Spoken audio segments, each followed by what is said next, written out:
Kisah pengembaraan keluarga besar Cek ke Kuala Lumpur, pintu gerbang KLIA Malaysia. Sekarang sila bayangkan, Anda berada di lapangan terbang antara bangsa Kuala Lumpur KLIA. Sekumpulan orang sedang muncul. Mereka semua dari Republik Cek. Sebanyak 20 orang satu keluarga besar. Ya betul, satu keluarga besar Cek yang terdiri daripada 20 ahli dari nenek hingga cucu yang berumur belasan tahun telah menaiki pesawat yang menuju ke Malaysia secara serentak. Ini adalah perjalanan 3 generasi yang mempunyai potensi untuk menggegarkan seluruh Eropa. Tetapi yang lebih mengejutkan, belum lagi tiba. Setelah mereka kembali ke Cek, pasaraya Sapa Asia di Prague mula dibanjiri oleh rakyat Cek yang berambut perang dan bermata biru. Puluhan ribu orang Eropa membanjiri kaunter pemeriksaan imigresen KLIA setiap hari.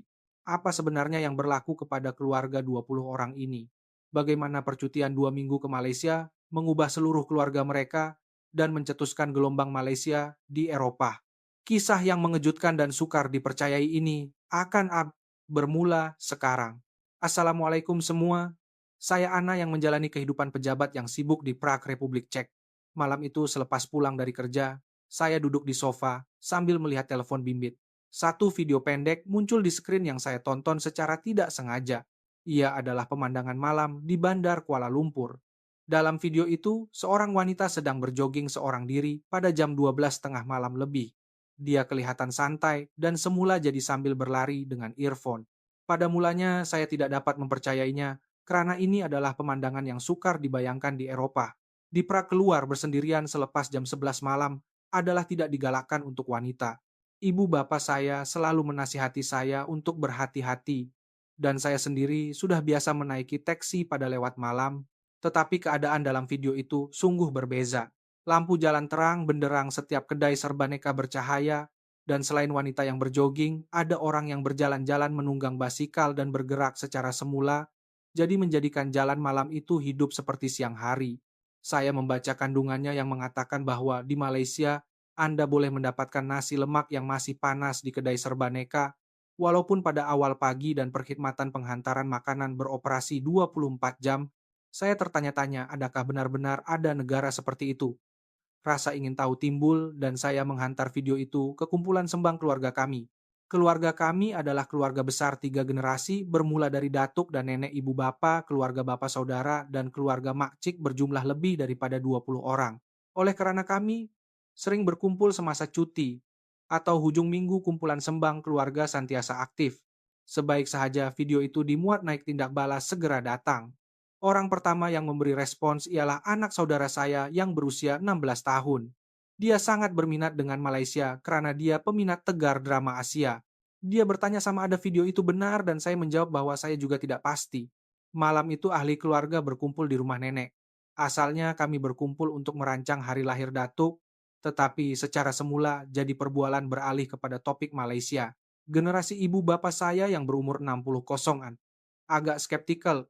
Mereka mempunyai tanggapan kuat bahwa negara Asia adalah negara membangun dan bimbang tentang keselamatannya. Tetapi bagi generasi yang lebih muda, keadaannya berbeza. Anak-anak saudara suka mendengar musik Melayu. Bapak saudara saya menggunakan produk elektronik jenama global yang dijual di Malaysia. Dan kakak saya membeli produk kosmetik tempatan secara dalam talian. Malaysia sudah lebih dekat dengan kehidupan kami daripada yang kami sangka. Pada ketika itu, Datuk bersuara. Beliau berkata, harga dicek semakin mahal akhir-akhir ini dan kos perjalanan di dalam Eropa juga tidak murah. Bapak saudara saya melayari internet untuk menyemak harga tiket penerbangan dan terkejut mendapati tiket ke Kuala Lumpur adalah hampir sama dengan harga ke Spanyol atau Itali. Apabila beliau menyemak kos penginapan dan makan, ia lebih mengejutkan.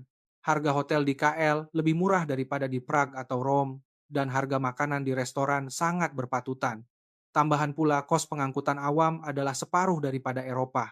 Dari segi keuangan melancong ke Malaysia tidak akan membebankan. Nenek mencadangkan. Apa kata kita pergi beramai-ramai? Keluarga kami sudah lebih 20 tahun tidak melancong bersama. Sejak anak-anak saudara membesar kami masing-masing sibuk dan tidak berpeluang untuk berkumpul. Beraksi dengan 20 orang serentak bukanlah perkara mudah. Menyelaraskan jadwal adalah satu isu dan menempah 20 tiket penerbangan sekaligus juga sukar.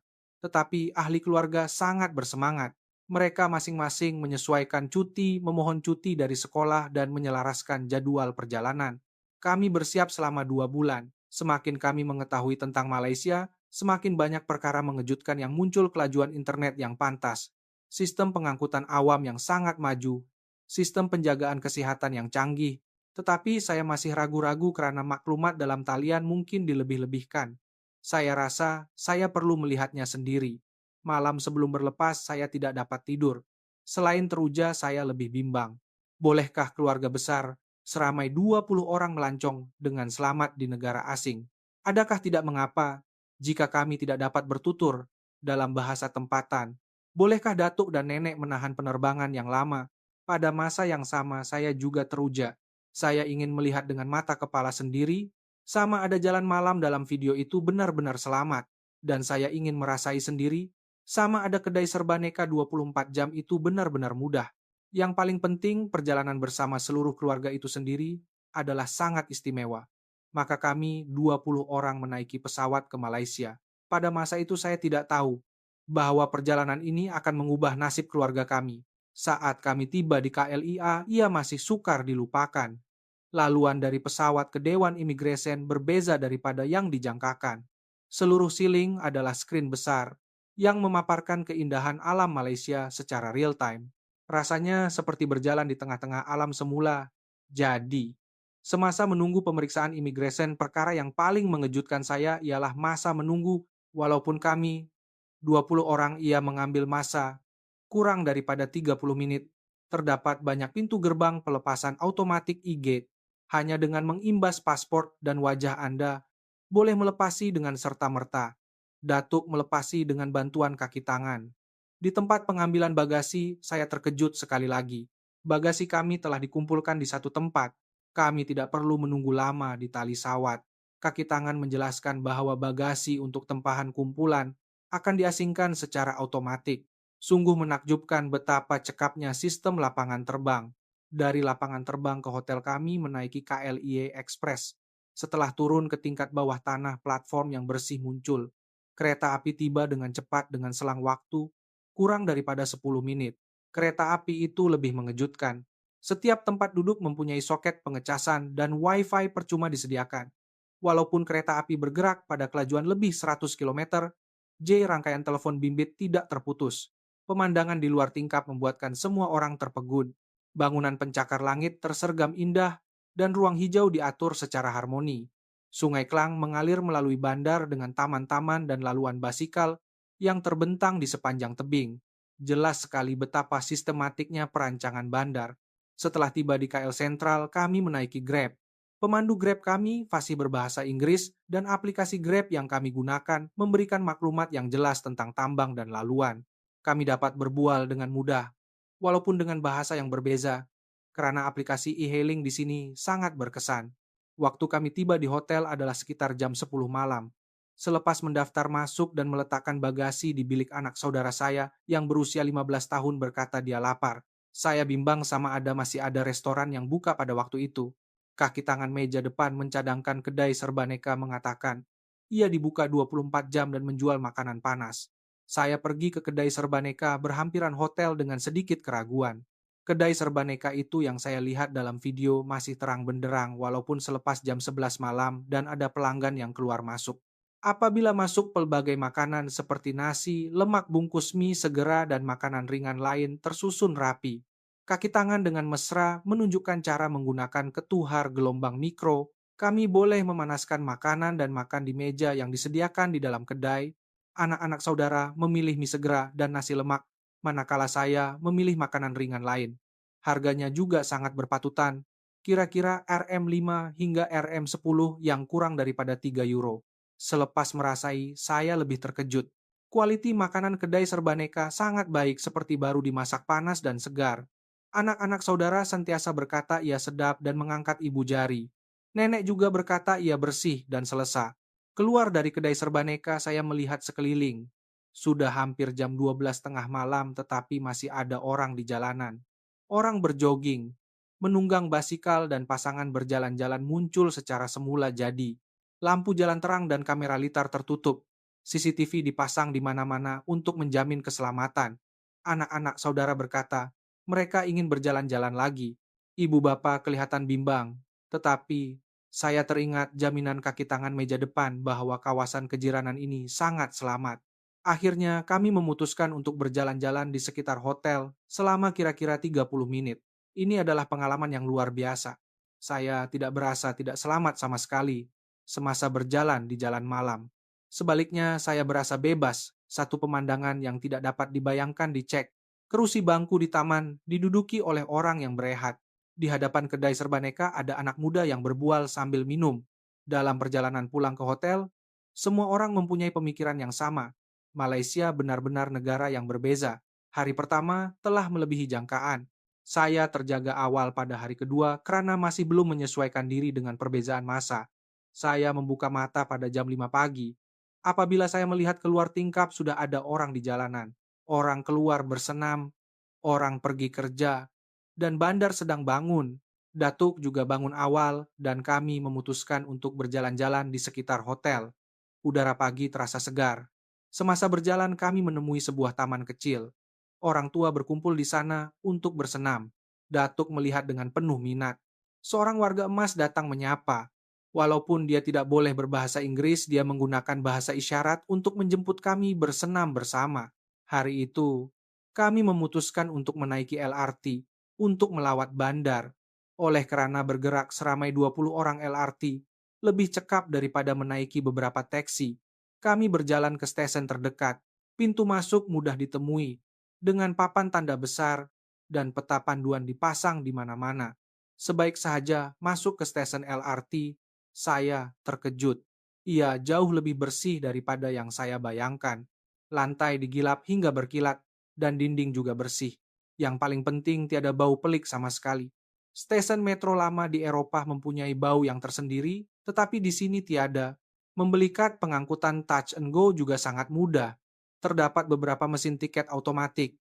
Dengan mengikuti arahan pada skrin kami, dapat membeli dengan mudah.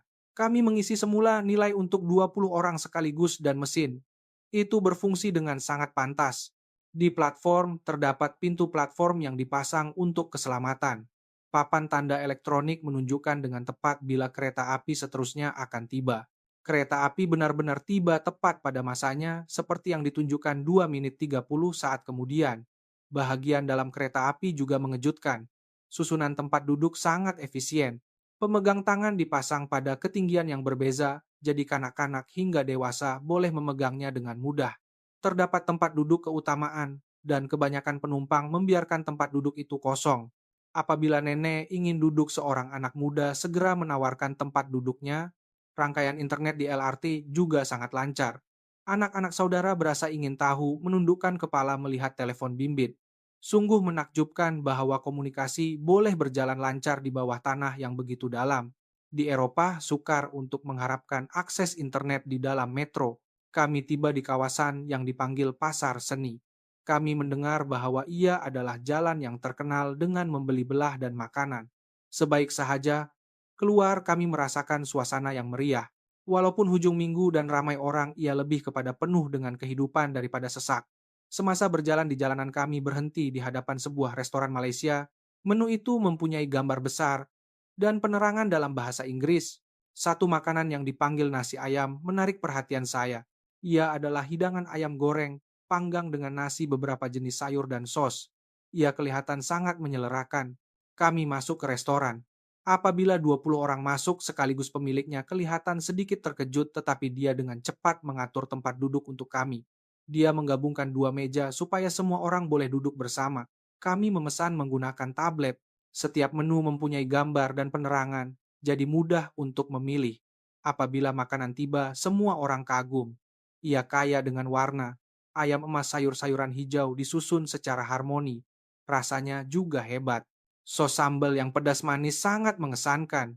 Nenek berpuas hati mengatakan sayur-sayuran sangat segar dan sedap. Semasa makan, pemilik datang dan menghidangkan teh tarik tradisional Malaysia sebagai layanan.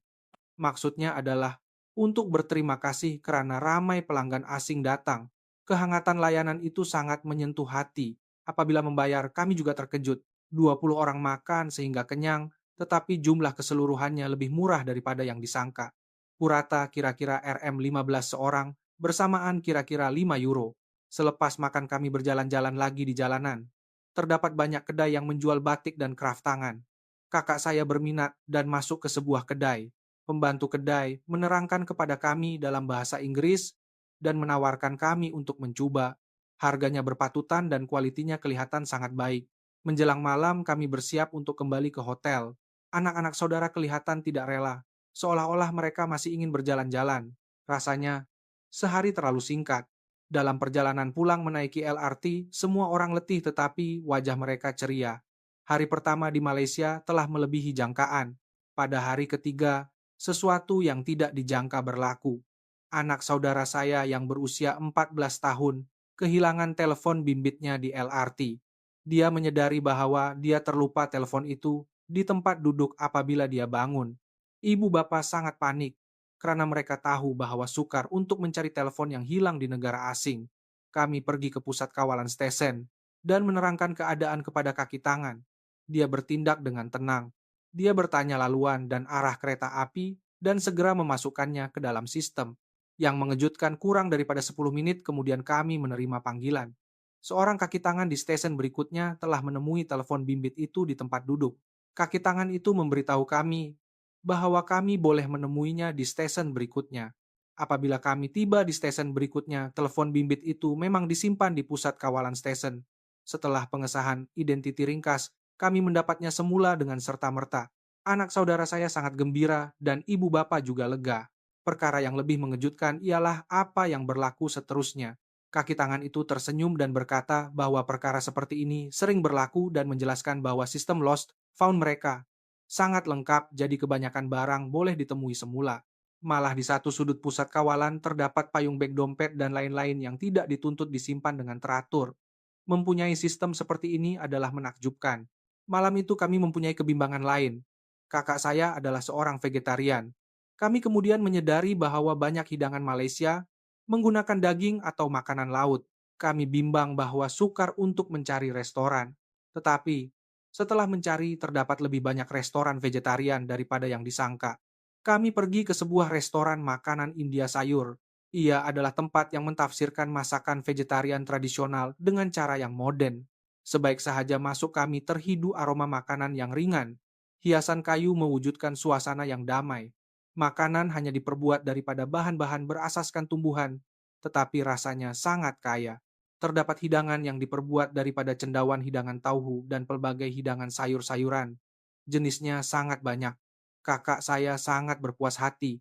Dia berkata bahwa sukar untuk mencari restoran vegetarian di Eropa, dan sungguh menakjubkan bahwa dia dapat menikmati hidangan vegetarian yang begitu hebat di Malaysia. Ahli keluarga yang bukan vegetarian juga makan dengan gembira. Ia adalah rasa yang sihat dan bersih. Selepas makan, kami memutuskan untuk pergi ke menara berkembar Petronas KLCC. Sungguh menakjubkan bahwa terdapat bangunan pencakar langit sedemikian di tengah-tengah bandar Kuala Lumpur. Kami menaiki lift laju dan pemandangan malam di luar tingkap sangat indah. Seluruh bandar berkelip-kelip dengan cahaya. Apabila tiba di dek pemerhatian, ia adalah kaca di keempat-empat sisi membolehkan kami melihat KL 360 darjah. Sungai Klang mengalir melalui bandar dan bangunan pencakar langit berdiri seperti hutan. Jauh di sana, kami masih dapat melihat bukit-bukit. Pemandangan alam semula jadi di sekitar bandar besar ini sangat mengesankan. Datuk kagum. Beliau berkata, perancangan bandar benar-benar dilakukan dengan baik. Beliau berkata, ini adalah kali pertama beliau melihat bandar yang dapat mengimbangi pembangunan dan pemeliharaan dengan begitu baik. Sesungguhnya di KL seni bina modern, kuil-kuil tradisional, dan alam semula jadi berpadu secara harmoni. Keluar dari dek pemerhatian kami, berjalan-jalan di sekitar kawasan itu dan menemui sebuah kedai teh kecil. Mempunyai kedai teh sedemikian di dalam bangunan pencakar langit juga sangat istimewa. Kami masuk dan memesan teh. Menu teh tradisional mempunyai pelbagai jenis. Kaki tangan memperkenalkan ciri-ciri setiap teh kepada kami. Kami memesan teh teh tarik dan Chinese tea. Minum teh sambil melihat keluar tingkap, semakin lewat malam, semakin jelas cahaya bandar. Dalam kedai teh yang sunyi, minum teh bersama keluarga, sambil menikmati pemandangan malam, masa ini sangat damai. Saya rasa detik-detik ini akan menjadi kenangan perjalanan. Malam itu, kami mengadakan mesyuarat keluarga di hotel. Kami masing-masing bercakap tentang perasaan kami tentang perjalanan setakat ini. Reaksi semua orang sangat memuaskan. Nenek terutamanya berkata bahwa beliau tersentuh oleh kebaikan rakyat Malaysia. Setiap kali kami bertanya arah mereka akan menunjukkan dengan mesra. Dan dalam situasi sukar mereka akan coba sedaya upaya untuk membantu. Pada pagi hari keempat, kami memutuskan untuk menjalani pengalaman istimewa memakai pakaian tradisional. Kami mendapat maklumat bahwa terdapat banyak kedai sewa, baju batik di kawasan pasar seni. Pasti seronok jika seluruh keluarga memakai pakaian tradisional. Apabila kami tiba di kawasan pasar seni, rasanya masa berhenti seketika. Bangunan tradisional tersusun di sepanjang lorong dan tangga sempit. Sungguh menakjubkan bahwa terdapat ruang sedemikian di luar bandar modern. Walaupun rumah-rumah lama ia dijaga dengan baik. Kami masuk ke sebuah kedai sewa batik. Beratus-ratus set batik dan baju Melayu digantung dikategorikan mengikut warna dan gaya. Kaki tangan mengesyorkan warna dan reka bentuk yang sesuai untuk setiap orang.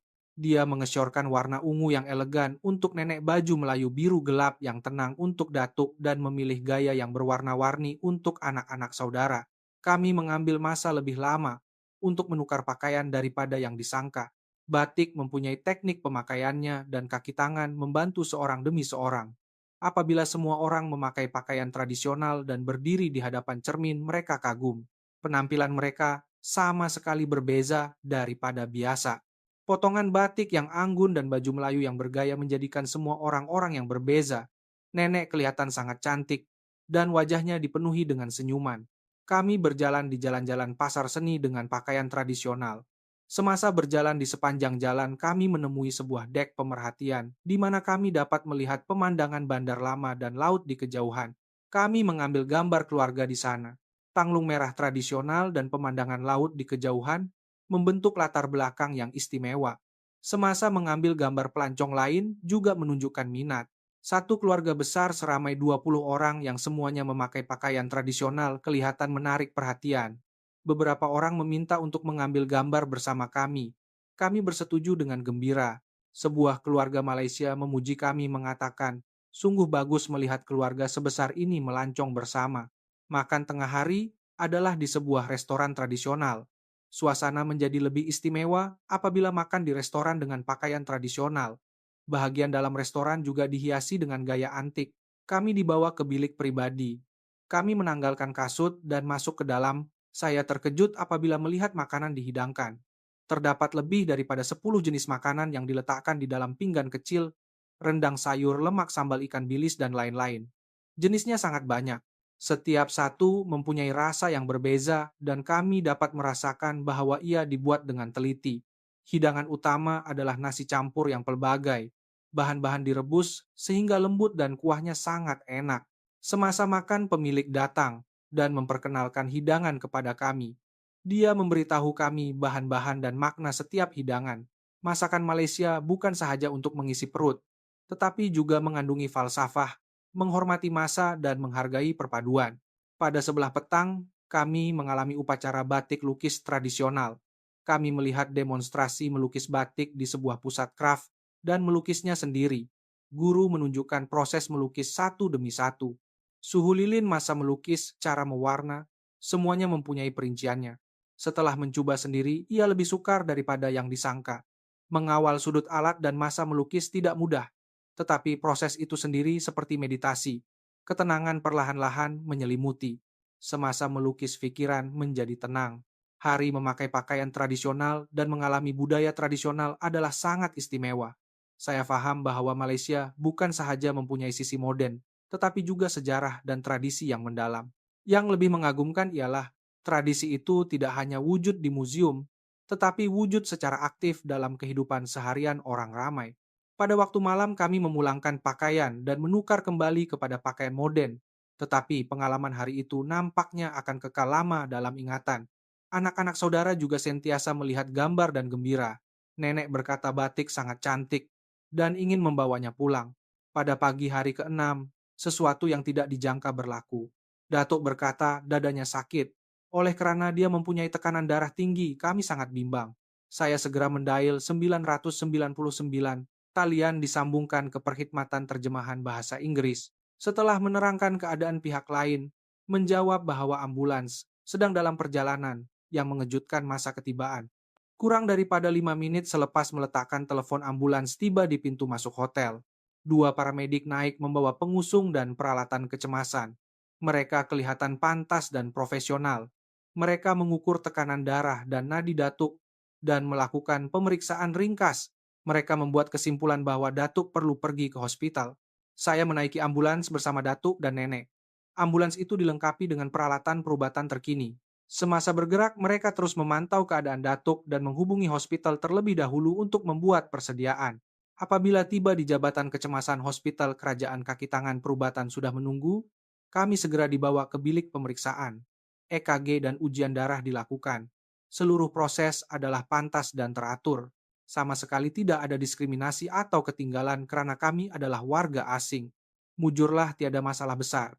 Diagnosis adalah gejala sementara yang disebabkan oleh keletihan perjalanan dan ketidaksesuaian perbezaan massa. Dokter menerangkan secara terperinci dalam bahasa Inggris. Beliau berkata bahwa Datuk akan baik-baik saja selepas mengambil obat dan berehat selama kira-kira sehari.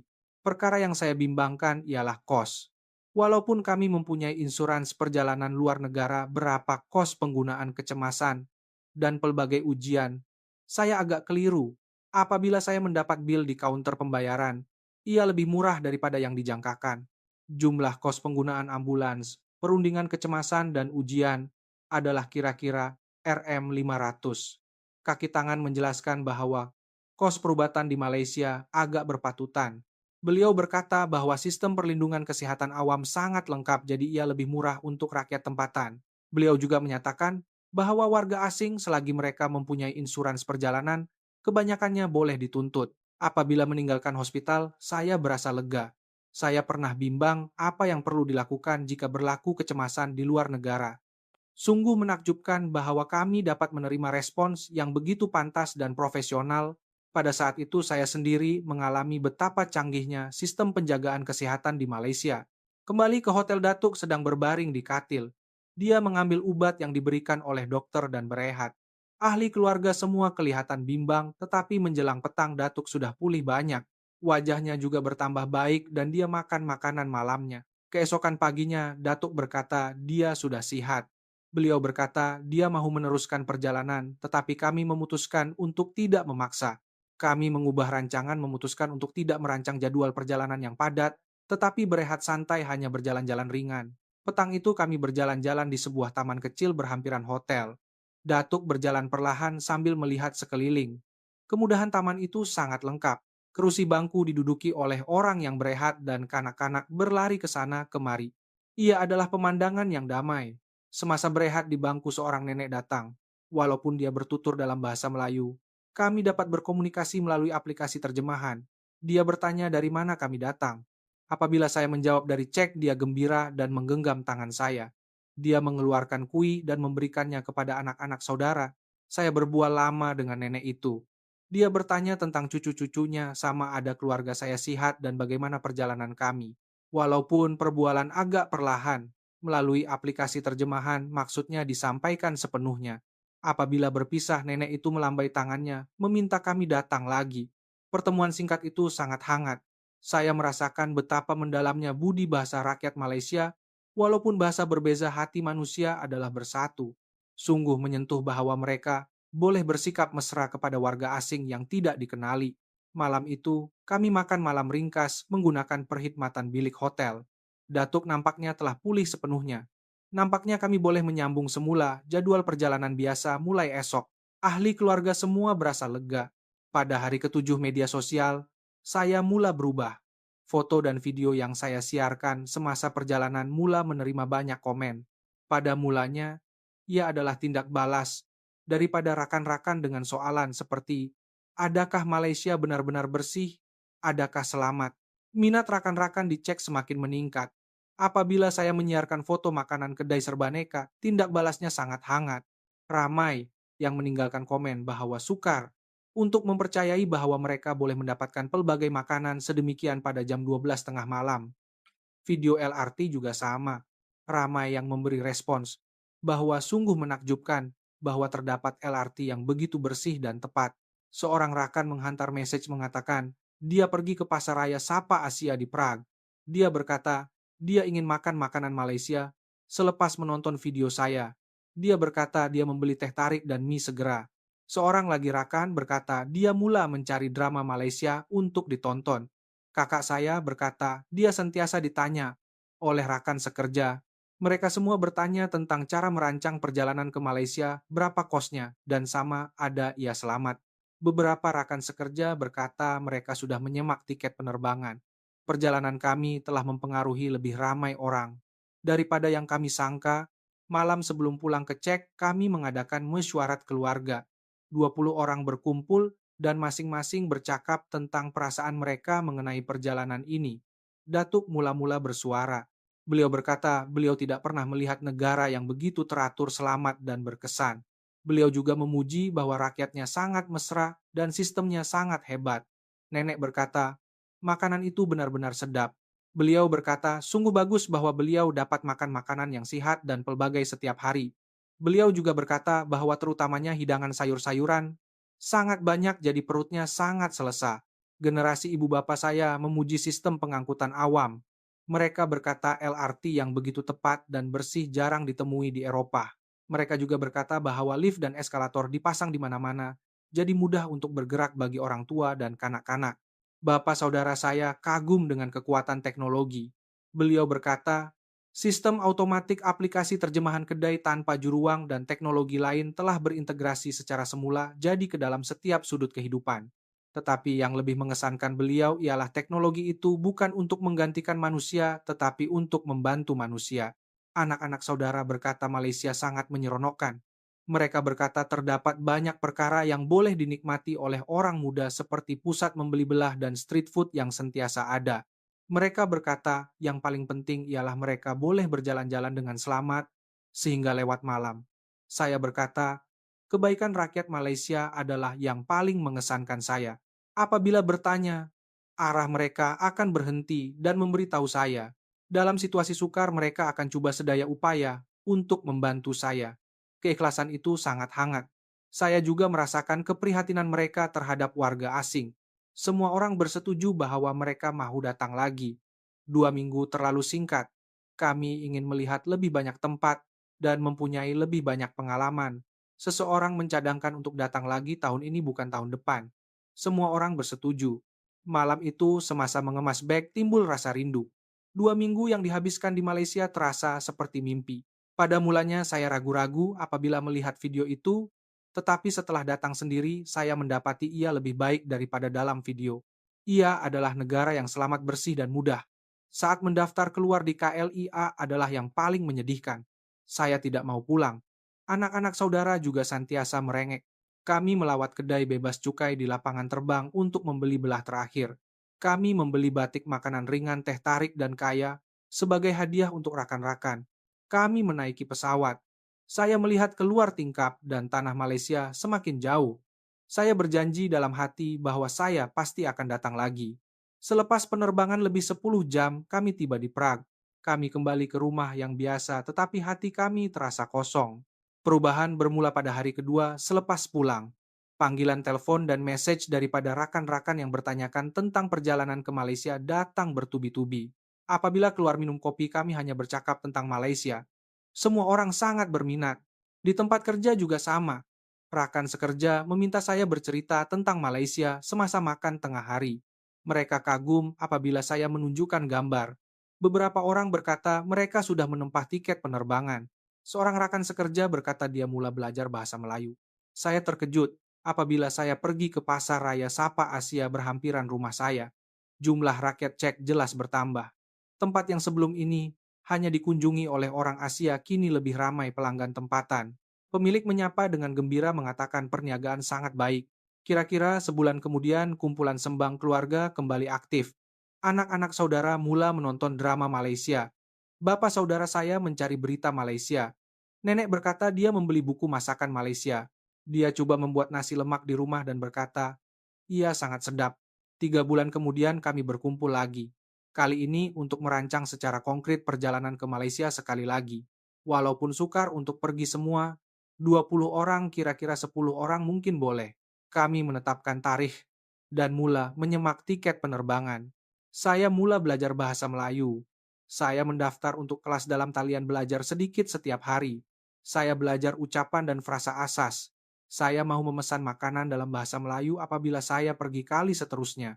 Jumlah pengikut media sosial saya juga meningkat. Orang yang berminat dengan perjalanan ke Malaysia sentiasa menghantar message kepada saya. Kebanyakannya adalah soalan meminta cadangan. Mereka bertanya, kemana hendak pergi, apa yang perlu dimakan, dan bagaimana untuk membuat persediaan. Saya menjawab, seberapa terperinci yang mungkin. Kira-kira setengah tahun kemudian, saya benar-benar pergi ke Malaysia lagi. Kali ini seramai 10 orang datuk nenek ibu bapa dan beberapa anak saudara. Oleh kerana ia adalah lawatan kedua kami lebih santai. Kami pergi ke tempat yang pernah kami lawati buat kali pertama, dan juga meneroka tempat baharu. Yang mengejutkan ialah kelajuan perubahan. Dalam tempo setengah tahun, perkara baharu telah muncul, laluan LRT baharu telah dibuka, dan tempat pelancongan baharu juga telah muncul. Ia adalah bandar yang sentiasa membangun, sehingga kini saya masih sentiasa memikirkan Malaysia. Saya dan keluarga saya sering makan makanan Malaysia, menonton film Malaysia, dan mengikuti berita Malaysia. Malaysia kini adalah negara istimewa bagi kami, bukan hanya tempat untuk melancong, tetapi tempat di mana hati kami terhubung. Satu video pendek itu mengubah nasib keluarga kami. Saya belajar betapa pentingnya untuk mengalami perkara baharu tanpa prejudis. Malaysia mengajar kami banyak perkara. Ia menunjukkan kepada kami bagaimana masyarakat yang selamat, sistem yang berkesan, dan rakyat yang mesra boleh wujud bersama secara harmoni. Saya akan terus melawat Malaysia pada masa hadapan. Sekarang saya merancang untuk membawa anak-anak saya bersama juga. Saya berharap lebih ramai orang dapat memahami wajah sebenar Malaysia. Saya berharap mereka dapat merasai sendiri perasaan yang tidak dapat disampaikan sepenuhnya oleh video atau gambar. Setakat ini sahaja kisah hari ini. Bagaimana dengan kisah pengembaraan keluarga besar Cek seramai 20 orang selama 2 minggu di Malaysia? Sila tinggalkan komen sokongan untuk keluarga ini. Ini adalah kisah yang dibawakan kepada Anda oleh Stesen Inspirasi. Jika Anda menyukai kisah ini, sila tekan butang like dan subscribe. Terima kasih kerana menonton.